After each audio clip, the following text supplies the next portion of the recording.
Assalamualaikum warahmatullahi wabarakatuh.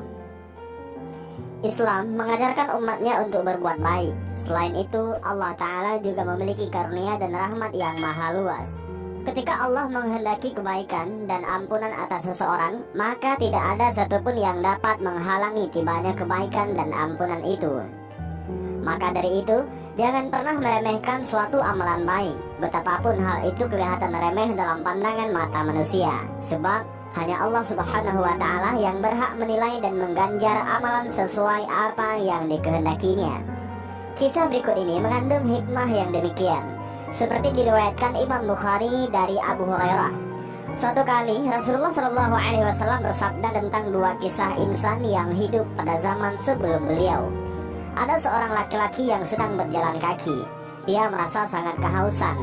Atas kehendak Allah, tibalah dia di sebuah sumur yang diperuntukkan bagi musafir dan umum. Maka dia pun turun ke dalam sumur itu untuk meminum air daripadanya. Ketika keluar dari sumur, dia tiba-tiba melihat seekor anjing yang menjulurkan lidahnya. Saking kehausannya, hewan ini bahkan menjilat-jilati tanah untuk meredakan rasa dahaga. Anjing ini kehausan sama seperti aku tadi, gumam pria itu. Dia lantas kembali turun ke dalam sumur dan membuka sepatunya. Dengan benda itu, dia mengambil air untuk diberikan kepada si anjing tadi. Allah Subhanahu wa Ta'ala yang maha melihat mengapresiasi perbuatan itu. Allah pun mengampuni dosa-dosa lelaki tadi. Hal senada juga tercermin dari sebuah kisah sebagaimana yang diriwayatkan Imam Muslim dari Abu Hurairah. Suatu hari Rasulullah Shallallahu Alaihi Wasallam bercerita kepada sahabat-sahabatnya, pada zaman silam, ada seorang perempuan yang mencari nafkah dengan jalan haram, yakni sebagai pelacur. Perempuan ini suatu hari sedang berjalan dalam suasana siang yang terik matahari. Tiba-tiba dia melihat seekor anjing yang menjulurkan lidahnya dan terengah-engah lantaran kehausan. Kehausan hampir saja membunuhnya, kata si pelacur itu. Anjing itu tampak berjalan lemas, mengelilingi dinding sumur terus-menerus. Maka perempuan tadi melepas sepatunya dan turun ke dalam sumur. Dengan benda itu, dia mengambil air untuk diberikan kepada anjing yang kehausan itu. Allah yang melihat mengganjar perbuatan itu. Allah mengampuni dosa-dosa si perempuan tadi. Mendengar kisah itu, para sahabat bertanya kepada Nabi Shallallahu Alaihi Wasallam, "Wahai Rasulullah, apakah kita mendapat pahala dengan berbuat baik kepada hewan? Berbuat baik kepada setiap makhluk bernyawa itu ada pahalanya," jawab Rasulullah Shallallahu Alaihi Wasallam. Hikmah lainnya dari kisah ini adalah jangan pernah gemar menghakimi orang yang jatuh dalam perbuatan dosa. Bisa saja seorang pelacur bernasib baik di akhir hayatnya karena Allah mengampuni dosa-dosanya. Demikian pula, belum tentu seorang yang terkenal saleh sepanjang hidupnya akan masuk surga. Sebab amal perbuatan hanya tolak ukur untuk ditimbang di hari akhir kelak.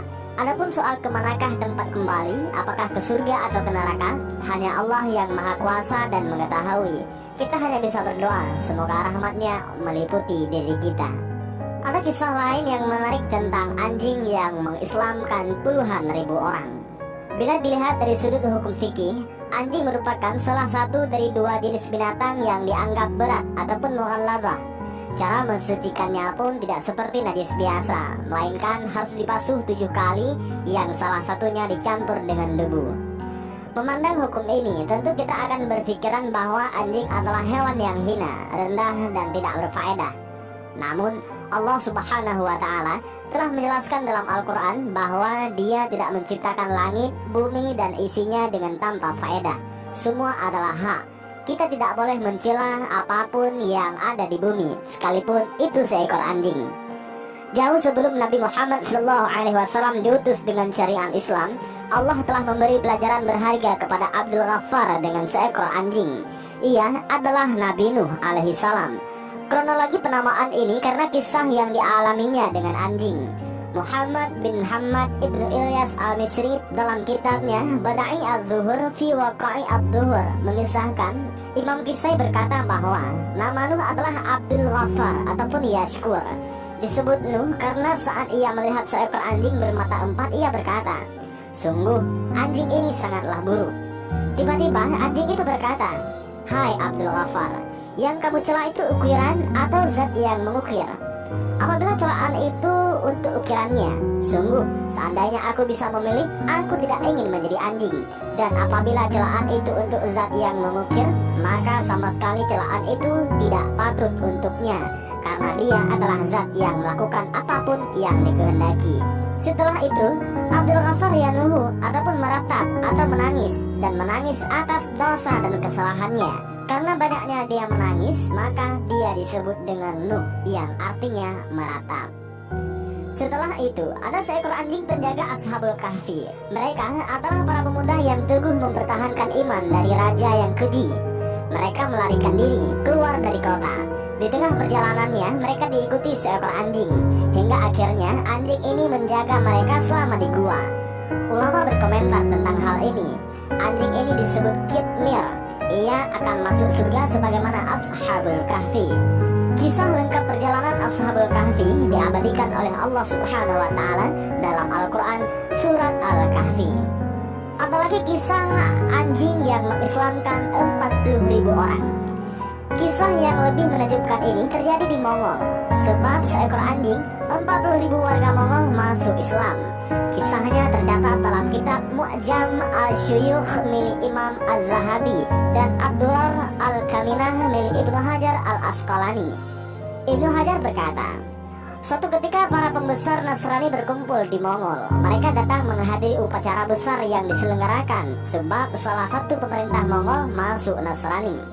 Dalam ucapan tersebut, seorang pembicara dari Nasrani mencaci maki Nabi Muhammad SAW, dan di sampingnya ada seekor anjing yang dirantai.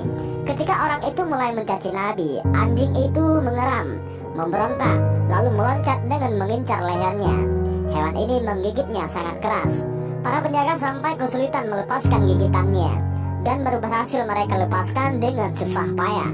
Sebahagian yang hadir di sana berkata, ini terjadi sebab ucapanmu yang mencela terhadap hak Muhammad SAW. Nasrani itu menjawab, bukan, anjing ini hanya membela diri. Dia melihatku menggerak-gerakkan tangan sehingga menyangka aku akan memukulnya. Setelah itu, dia kembali mencaci Nabi Muhammad SAW, bahkan lebih parah dari sebelumnya. Dan sontak saja, anjing itu langsung memutus rantai dan melompat menerkam lehernya. Ia menggigitnya dengan sangat keras. Seketika itu, ia meninggal. Melihat kejadian itu, 40.000 orang warga Mongol masuk Islam.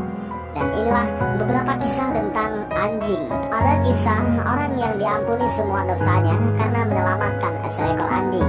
Ada juga orang yang bertobat dan masuk Islam karena seekor anjing.